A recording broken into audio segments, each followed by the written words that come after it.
Mdude Jagari kupitia ukurasa wake wa mtandao wa kijamii wa X ameandika haya yafuatayo. Amesema Yesu ambaye ndiye role model yetu wanaharakati naye alipewa kesi ya kisiasa kama Lissu. Kuibuka kwa Yesu Kristo kulileta matishio makuu mawili, moja ikiwa ni kwa utawala wa Roma na pili ikiwa kwa dini ya Kiyahudi.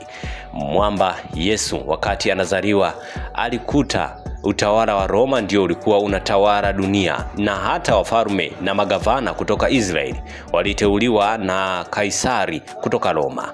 Sasa ushawishi wa Yesu ulianza kuwapa wasiwasi watawala kwamba inaweza kutokea siku Yesu akahamasisha maasi kuangusha serikali. Fikiria wakati huo mikutano ya Yesu ilikuwa inakusanya watu 5,000 hadi 10,000. Upande wa pili ujuaji wa Torati na maandiko mengine ya manabii ulikuwa tishio kwa viongozi wa dini ya Kiyahudi na serikali, hasa wale Mafarisayo.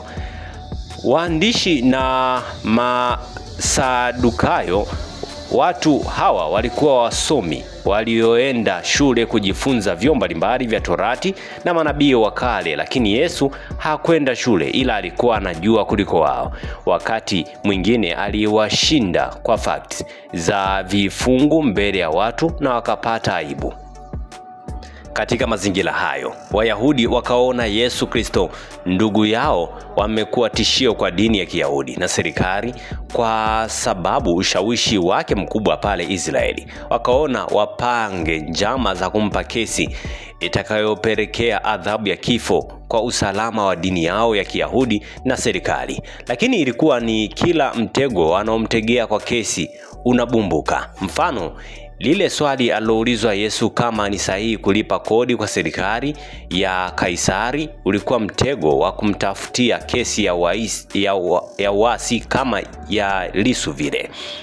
Kwa sababu Yesu hakuwa binadamu wa kawaida, alijua mtego huu na akaruka kwamba ya Kaisari mpe Kaisari, ya Mungu mpe Mungu. Baadaye wakaamua kumkamata, halafu ndio waanze kumtafutia kosa kama ambavyo serikali ya Samia ilimkamata kwanza Lissu kisha kumshtaki, yakafuata baadaye kinyume kabisa na sheria. Mwanzo alishtakiwa kwa kosa la kufuru kujiita mwana wa Mungu, baraza ambalo wajumbe wake walikuwa Mafarisayo, na kisha chini ya kuhani mkuu Kayafa waliazimia kumpeleka kwa gavana wa Yerusalemu Pilato, ambaye yeye ndiye alikuwa na mamlaka ya kuidhinisha adhabu kwa mujibu wa sheria za utawala wa Roma.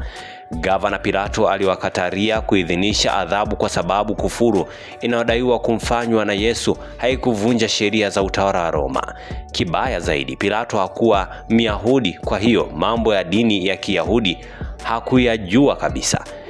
Ni kama sasa tunavyoelewa kuhusiana na wakuu wa mikoa na wakuu wa wilaya ambayo sio wakazi wa maeneo yetu wala hawajui tamaduni za maeneo yetu.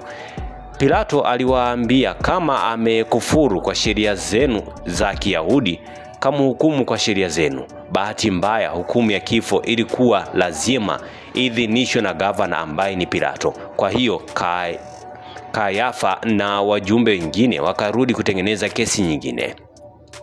Waliporudi akamuuliza Yesu akiwa chini ya ulinzi, wewe ndiye mfalme wa Wayahudi? Yesu akamjibu, wewe wasema. Kayafa kuhani mkuu akawauliza wenzake, tunataka ushahidi gani wa ziada wakati amekiri? Kumbuka kwamba kujiita mfalme kwenye nchi ambayo tayari ina mfalme ni kosa, na kama kujitangazia urais kwenye nchi ambayo ina rais pia. Kwa hiyo Yesu akarudishwa kwa Pilato na mashtaka ya uhaini kujiita mfalme. Pilato akamuuliza Yesu kama kweli anajiita mfalme. Pamoja na majibu mengine, Yesu alimjibu Pilato kuwa ufalme wake sio kwa ulimwengu ule. Pilato akatoka na kuwaambia wale Yahudi wakiongozwa na Kayafa kwamba mbona ufalme anaozungumzia Yesu sio wa ulimwengu ule? Wakati Yesu akijiuliza zaidi na kuweza kupata majibu. Kwa bahati mbaya wakamtisha Pilato kwamba watamfikisha taarifa bosi wake Kaisari kuwa Israeli kuna mtu anajiita mfalme na Pilato anataka kumwachia. Pilato kwa kuhofia cheo na adhabu kutoka kwa Kaisari akaidhinisha kifo cha Yesu haraka, kisha akanawa mikono yake kuonyesha hakuhusika na umwagaji wa damu ya Yesu. Hata baada ya kifo cha Yesu, wafuasi wake walipigwa marufuku. Wengi wao walikamatwa na kuuawa, lakini hadi sasa Ukristo ndio dini yenye wafuasi wengi zaidi duniani. Kwa hiyo upinzani nafsi na sio watu. Ukimfunga na kumuua Lissu, upinzani utaendelea kwa namna nyingine na Lissu atabaki kama alama ya ukombozi wa taifa hili. Asante kwa kuifuatilia Baharia TV. Usisahau kulike, kusubscribe, kucomment na kushare.